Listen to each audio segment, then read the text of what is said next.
Good afternoon. My name is Nicole LaChapelle, and I'm the mayor of Easthampton, Massachusetts. Last week, we went to the Arts Visioning space over in Eastworks to get a good sense of what our residents, community, and business leaders want to see in our art community and how that integrates with the rest of our city. Today, Pasqualina is going to walk us through all the things Easthampton City Arts has upcoming and our reoccurring events. There's a lot going on. Pasqualina, where should we start? Well, thank you so much for having me, Mayor. It's great to be here. And yes, we have a lot going on at Easthampton City Arts these days and in the coming months. We've got Art Walk this Saturday. We have all of the galleries throughout downtown Easthampton are open. We've got Marla Shalaski showing in ECA Gallery in Old Town Hall. We also have Ariel Jessup and Kara Topman showing in Map Space at Eastworks. We've got Alyssa Pratt showing here at the Municipal Gallery. Beautiful show called Easthampton Days. And all of the galleries, like I said, throughout downtown Easthampton will be open for Art Walk. It's this Saturday night from 5 till 8. And we also have Art Walk in September on Saturday, September 14th.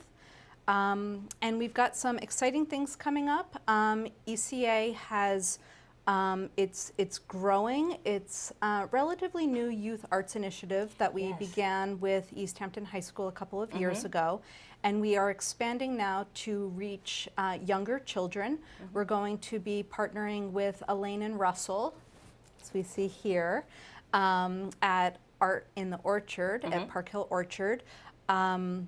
And we're going to be doing 2 Saturday sculpture workshops on August 24th and September 14th. This is a first for ECA, and we are going to be hiring local artist educators to work with young children for a drop-in session to create sculptural projects with recycled and upcycled materials. It should be a lot of fun. And then, as you mentioned, the Easthampton Futures Project, I am currently drafting and crafting our the next iteration of the Arts and Culture chapter of the city's master plan, and that will be ready to be shared with our public at a public sharing on Saturday, September 21st at Eastworks in the ballroom from 12 till 3. And then we also have a very special event coming up the last Sunday of September. It's Sunday, September 29th from 11 a.m. to 1 p.m. We are partnering once again with Galaxy and Casey Douglas, and we are going to have our second Have a Heart for Public Art. Nice. We have a beautiful collection of public art here in Easthampton, and ECA has little by little been growing a pool of funds that can be used to maintain our collection of public art. And so for all of the murals that need a little touching up, this allows us to do that. That's a lot going on. I've noticed over the last couple of years, you've really carried through on your vision for ECA and art coordinator position. I just see your work and the department's work really tentacling out into the community and drawing people to art where they are. Did you see a lot of that thought and vision in the visioning exercise that you've been doing over at Eastworks? Absolutely. And I appreciate the acknowledgement and that question. I really see, and this is from the get-go, when I came in close to 3 years ago now, I really see and value working within a municipal government as a position that is one which is inherently very receptive. So as Easthampton grows and evolves and changes, all of our city entities must be very responsive to that, because we're here to serve our public, and as our public grows and evolves and changes, that's really an opportunity for us to also grow and strengthen as individual departments and entities. And the Easthampton Futures Project was one which was incredibly clarifying. That collective voice was very thoughtful.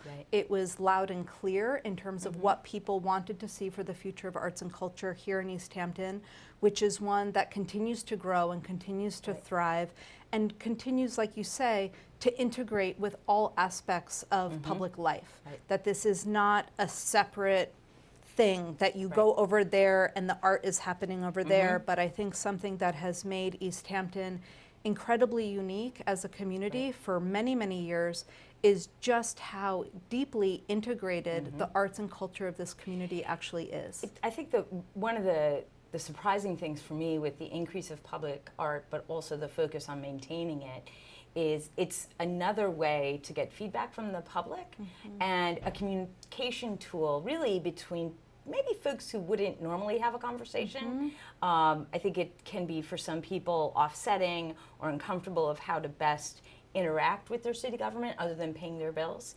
And definitely the going from, art day is going to be cultural chaos, and then walking by all of this public art, it really brings forward some interesting conversation, not just about the art, but where things are in our community and where they should be. I can't state that connection and really strengthen our community with the public art and also all of your programming. At the end of the interview, as my viewers may know, I like to ask a question that I have not told you. Okay. Okay. So my question is, what was your favorite stuffed animal before you turned 10? What a beautiful question. My favorite stuffed animal before I turned 10 was a little embroidered clown that my grandmother made for me. My grandmother, Francesca Rosina Azzarello. And it was this light green, pale orange, and yellow little clown made of yarn, and his face was like cloth. Right. And I named him Frederick. And I remember being very young. I moved around quite a lot as a young child. And so my objects that I surrounded myself with were very meaningful to me because they sort of were the constant. You know, I kind of recreated my environment with each move. And Frederick was, you know, I still have him. He's moved with me. I've lived in close to 100 houses in my life. And I'm here in Easthampton. And Frederick lives with me here in Easthampton, and he was my favorite stuffed animal. That was really touching. That was, I'm not sure where that was going to go. I don't really think that. That's Frederick. I'd love to meet Frederick someday. You will meet Frederick. I will bring him by the office. Excellent. Well, great. Yes. Is there anything else you'd like to add about all this stuff going on? I mean, if people want to follow up, is there one website that they can go to? So all of our upcoming programs are listed on our website, easthamptoncityarts.com. If you would like to learn more about the Easthampton Futures Project, that's at easthamptonfutures.org. And I think it's an incredibly exciting time. Summer, you know, and it's also very exciting as, you know, ECA is involved in all the things we're involved in. There are so many groups putting together Food Truck Fridays and Mill Pond Live, and there's just, it's such a vibrant, you know, an active community, and it's a very exciting time to be here and to be contributing and to be listening, and we're very excited for all that's to come. I'm excited as well. That was an excellent closing, and I'm thrilled that you are on Team Easthampton. Have a great weekend. All right, you too.